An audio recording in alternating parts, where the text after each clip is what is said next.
If your calendar is full but your revenue isn't where it should be, you don't have a time problem, you have a priority problem. Because being busy is not the same thing as profitable. And most business owners never actually audit how they're spending their time. They just keep filling the calendar and hoping it works out. So what I want you to do is walk you through a simple 7-day CEO schedule audit that will show you exactly where your time is going and how to fix it. Because once you see it clearly, it becomes really obvious why growth feels harder than it should. Now, let's start off with day one.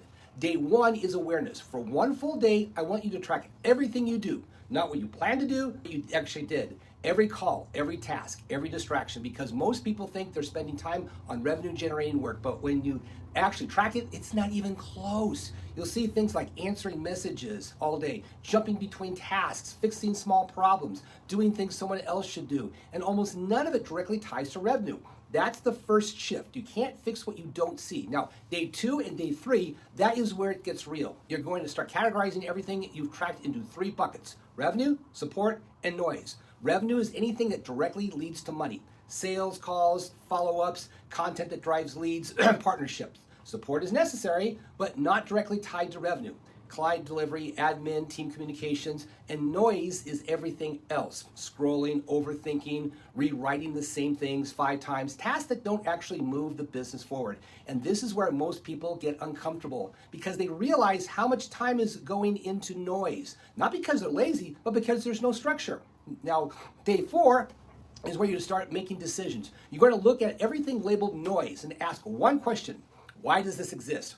Is it lack of clarity? Is it lack of systems, or just habit? Because most low-value work is just unintentional. And once you see it, you can start removing it. Delete what doesn't matter. Reduce what doesn't need to be done daily. And batch what's left. Now, day 5 is about protecting revenue time. This is where most business owners mess up. They try to fill in sales and growth work around everything else, and it never happens consistently. So instead, you flip it. You block a revenue time first. Sales calls go on the calendar first. Follow-ups go on the calendar first. Content creation goes on the calendar first. And everything else around that, because it doesn't directly grow the business. It doesn't get priority over things that do. Now, day 6 is systems. Anything that you're doing more than twice a week needs a system, because repetition without a system creates burnout.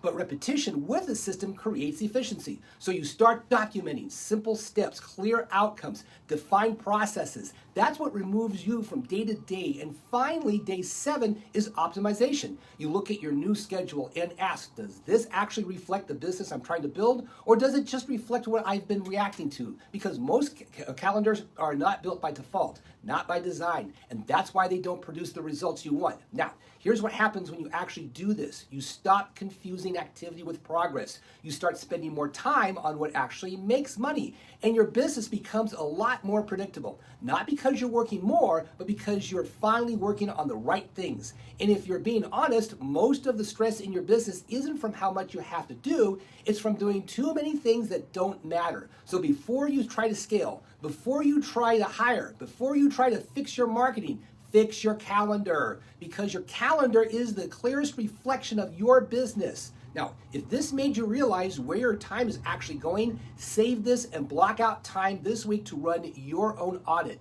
And if you do it, come back and tell me what surprised you the most.